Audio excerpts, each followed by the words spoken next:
ओह, आलात तुम्ही? नमस्कार मंडळी, मी तुमची मैत्रीण श्रद्धाळू म्हणजेच रुपाली जाधव. तुम्हा सर्वांचं पुन्हा एकदा स्वागत करते नव्या एपिसोडमध्ये.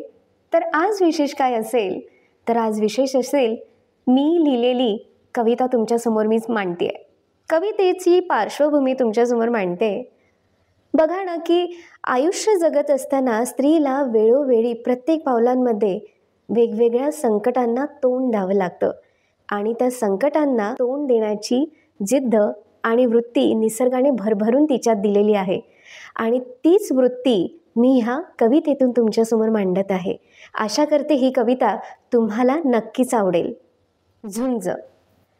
मी पावसात भिजले होते, मी पावसात भिजले होते, मी वादळात हरले होते, ओळखीच्या वाटेवरती आज एकटी उरले होते. मी थेंबांशी बोलत होते, मी थेंबांशी बोलत होते, मी स्पर्शांना शोधत होते, गरजणाऱ्या मैफिलीला सताड प्रश्न करत होते. मी गहिवरून गेले होते, मी गहिवरून गेले होते, मी विस्कटून गेले होते, पुन्हा पुन्हा प्रश्नांच्या मी संभ्रमात अडकले होते. मी धीर वेचले होते, मी धीर वेचले होते, मी कंपनांना साठवले होते, सुटल्या टाक्यांची मी सैलगाठ शोधत होते. मी सत्य ऐकत होते, मी सत्य ऐकत होते, मी मर्म बघत होते, नात्यांच्या जाळ्यातला मी विश्वास शोधत होते. मी सरींना झेलत होते, मी नियतीला भेटत होते, मी सरींना झेलत होते, मी नियतीला भेटत होते, टोचणाऱ्या उत्तरातून तत्वांशी झुंज देत होते, टोचणाऱ्या उत्तरातून तत्वांशी झुंज देत होते, तत्वांशी झुंज देत होते. मंडळी, स्त्रीच्या मनाचा आरसा मांडणारी ही कविता मी आज तुमच्यासमोर मांडली. अशीच एक नवीन कविता मी तुमच्यासमोर घेऊन येते. स्त्रीवादी विषयावर प्रकर्षाने भाष्य करणारी माझी आवडती मैत्रीण कीर्ती पाटसकर हिने लिहिलेली लेखणी सरेंडर होते या पुस्तकातील एक कविता मी तुमच्यासमोर मांडते. आशा करते ती तुम्हाला नक्कीच आवडेल. कवितेचं शीर्षक आहे घड्याळ.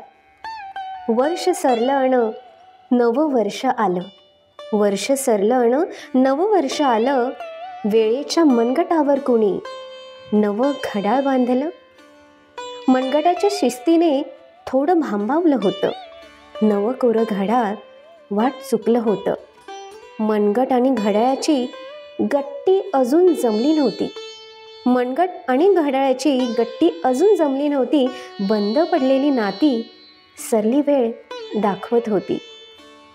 काळ आला होता पण वेळ आली नव्हती, काळ आला होता पण वेळ आली नव्हती. वर्तमानाच्या वहीत बरीच गणितं चुकली होती. ध्येय नवं पण आशा जुनीच होती, ध्येय नवं पण आशा जुनीच होती.